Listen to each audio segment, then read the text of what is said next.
Hello, I'm Nick Crawley. Welcome to the Bible for Life pod ministry, and this month we're looking at the book of Exodus.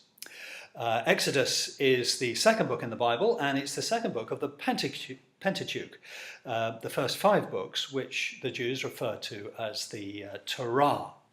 Now, Exodus is a fantastic book. It's an epic story, and it describes how a major transition in God's dealings with his people. The first book of the Bible, Genesis, tells the story of God's dealings with humanity, and he starts with a man called Abraham, with whom he forms a covenant and makes promises. And that Abraham's family grows, and the book finishes with them in Egypt. The book of Exodus takes up that story several hundred years later, but the situation has changed dramatically. They're now in slavery in Egypt, and Exodus tells the story of how they come out of Egypt into the desert in the Sinai Peninsula.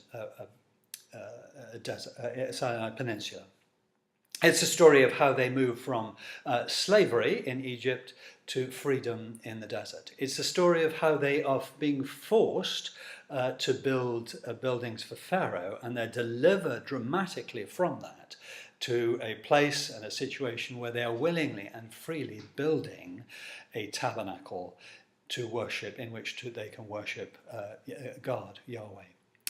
So there's a geographical change, and there is a change in the whole identity of the people and becoming a nation, and there is a profound spiritual change going on in these chapters.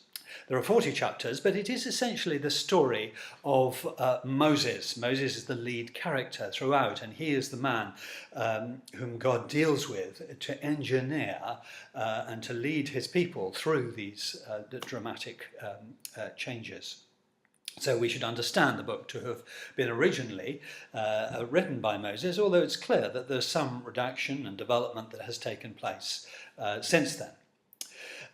In terms of date, it's not easy to get the date precise. The dating tends to be either around about 1500 BC or possibly later around 1250 BC. We don't know for certain. And my suggestion is that when you come to Exodus, the first thing to do is to skim read it. It's a very complicated book. It's got lots of sections, some of which are extremely dramatic, others are frankly really hard work. So take a translation like the New International Version, or possibly the English Standard Version, which has section headings, and get a feel for the whole picture. You might want to make some notes and just make your own notes and see the developments of the whole book. And this will be enormously helpful in terms of the next stage, which is getting into it, which I'll address in the next video.